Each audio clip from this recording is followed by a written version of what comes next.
Olá galera irada, vamos a mais uma dica especial aí para o nosso canal Geografia Irada. Bom, na dica de hoje falaremos sobre as crises do petróleo, galera. Você deve ter visto nossa aula aí sobre o petróleo, sobre fontes de energia, e tu sabe que o petróleo é a fonte de energia mais utilizada no mundo. Mais utilizada no mundo e também é mais utilizada no Brasil, beleza? Se tem alguma dúvida, vai lá e recorre à nossa aula sobre o petróleo. Bom, nós temos aqui as principais crises do petróleo. Então nós temos em 48 a primeira crise. Que crise foi essa, Marcelo? Essa primeira crise aqui, ela está associada diretamente à criação do Estado de Israel. Então a primeira crise do petróleo está associada diretamente à criação do Estado de Israel. Tu lembra lá da nossa aula que falamos sobre conflitos, né? E dentro desses conflitos, obviamente, o que chama a atenção é o conflito entre Israel e Palestina. Então, tu sabe que a proposta da ONU na criação do Estado de Israel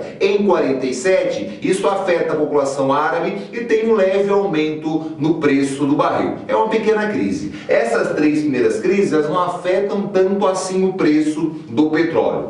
A segunda crise é em 56. Marcelo, o que aconteceu em 56? A nacionalização do canal de Suez. Então, para você que está perdido aí no espaço, fazer um simples mapa aqui para você entender, né, o que a gente está falando para você. Então nós temos aqui, né, o continente africano, beleza? Aqui a região do Golfo, da onde tem a maior parte do petróleo no mundo. Então o petróleo sai por aqui, uma das rotas do petróleo, ele vai aqui pelo Mar Vermelho, né? E aqui tem o Egito. Então o Egito, ele tem uma parte dele na África e uma parte lá no Oriente Médio, a Península de Sinai. Então aqui foi construído um canal, o Canal do Suez. E em 56, né, o Egito toma para ele esse canal, ele nacionaliza o canal de Suez. Isso, obviamente, né, vai interferir no escoamento da produção do petróleo, afetando assim o preço. Beleza? Tá, Marcelo, e o próximo conflito? Bom, o próximo conflito vai gerar uma crise, é a famosa Guerra dos 6 Dias.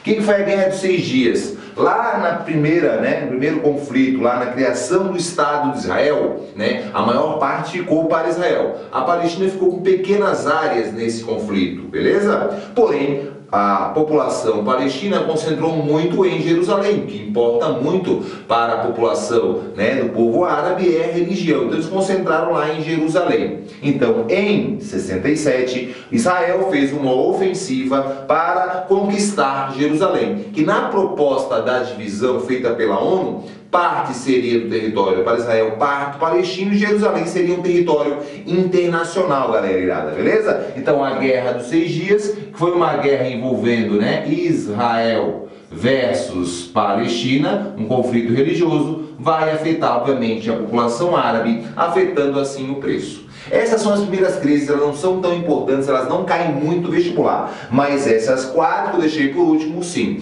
E eu destaquei uma para você, a de 73, que ela é a pior crise de todas, é a pior crise do petróleo, beleza, galera? Essa aqui, ela está relacionada a um grande conflito chamado Guerra de Yom Kippur. Beleza? Então a primeira, a Guerra de Yom Kippur, a primeira grande crise do petróleo, a pior de todas. O preço do barril do petróleo, ele sobe 400% em média. Para ter noção quanto era o preço do barril ele custava 3 e ele sobe para 12 dólares o preço do barril, beleza? Então esse grande aumento na produção afeta muito a economia mundial, a economia brasileira, obviamente. A gente vai entender o porquê que subiu. Tá, Marcelo, o que foi esse conflito?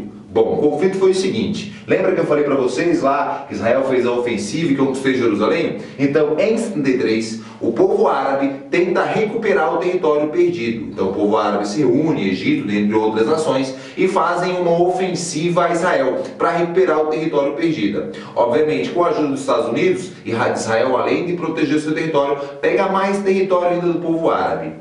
O povo árabe, para vingar a ajuda que os Estados Unidos deu aos judeus, reduz a produção de petróleo pela metade, através da OPEP, que é a Organização dos Países Exportadores de Petróleo. Sendo assim, falta petróleo, né, no mercado mundial e o preço sobe 400%. E o Brasil? O Brasil nessa época, né, 74, 75, após sofrer essa grande crise, onde ele comprava grande parte do petróleo, para suprir essa deficiência, essa falta do petróleo, o preço subiu muito, né, para não afetar tanto a economia, ele vai investir no biocombustível, ele investe no etanol, no álcool, beleza? Assim suprindo um pouco essa deficiência. O mundo, um fato curioso, é que através dessa grande crise, alguns países dominantes, né, eles se reúnem, fundam e criam o G7, que vira G8 depois, né, que é o grupo dos países mais industrializados, e eles criam isso para evitar uma dependência, né, futura, né, de um outro país aí emergente ou um país pobre que tenha muita matéria-prima. Então, o verdadeiro interesse na criação do G7, por mais que a teoria seja ajudar a humanidade, ajudar lá os países em desenvolvimento, promover o desenvolvimento igual, olha assim, o estatuto deles é um negócio, olha, bonito, mas com certeza foram para evitar uma futura dependência, né, de um país aí fornecedor de matéria-prima, ou então eles fazem reuniões e é onde fortalece o laço entre eles para negociar com outros países em possíveis reuniões, sejam políticas ou econômicas. 79 é a Revolução Islâmica. A Revolução Islâmica foi no Irã, beleza? Então o que aconteceu? Os Estados Unidos, na época da Guerra Fria, influenciando a sua cultura e ter mais aliados capitalistas, ele tira ali, né, o presidente, né, o líder religioso, na verdade, do Irã, o Khomeini, e coloca ele exilado lá na Europa. E coloca lá um novo presidente. E começa a tentativa aí da mudança da cultura do povo árabe, né? Desligar um pouquinho da religião e tentar impor uma cultura mais consumista. Esse foi um grande interesse. Então as mulheres começavam a trabalhar, não precisavam mais usar aquela roupa tradicional religiosa, né? Então elas ficavam toda tapadinha lá, só com os olhinhos de fora. Então daí começa a ter uma mudança. Khomeini começa a escrever carta e os líderes lá começam a ler nas rádios, gerando uma revolta na população que sai para as ruas, tira o presidente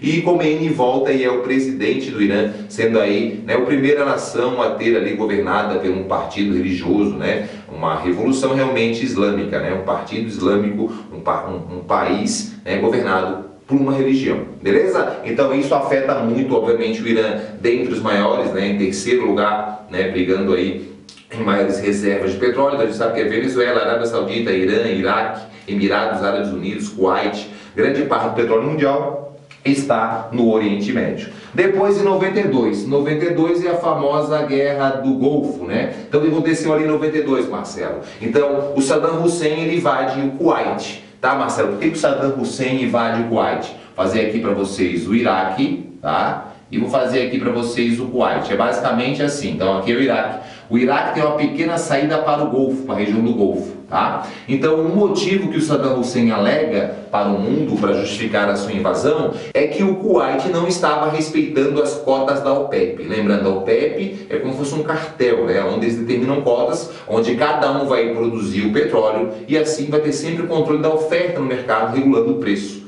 Então cada país tem uma cota. Então o Iraque alegou que o Kuwait não estava respeitando essas cotas, vendendo muito petróleo, fazendo com que o preço ficasse baixo. Esse foi um dos grandes motivos que ele justificou.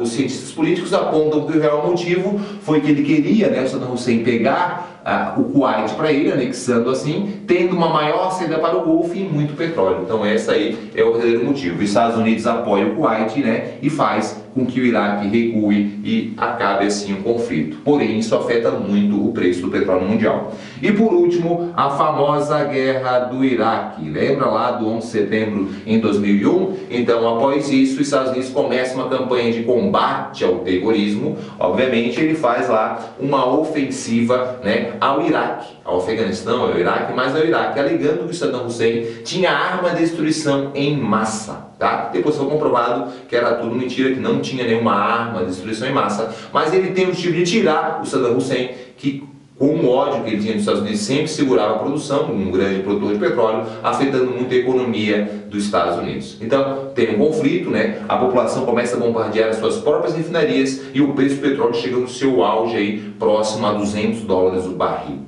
Beleza? Esses aqui, galera, são os principais conflitos. Essa é a nossa dica. Tu quer algo mais aprofundado? Vai lá no site geografiairada.com. Com São aulas super aprofundadas, com apostila, exercício, paródia, você tem aulas de atualidade e obviamente esse é um assunto muito pertinente ao vestibular. Se inscreva no nosso canal, peço que você se inscreva aí se está vendo essa aula, compartilhe com seus amigos e venha fazer parte aí da família mais irada do Brasil, a família Geografia Irada. Valeu galera, um beijo no seu coração e até a nossa próxima semana com mais uma dica especial para você detonar no Enem.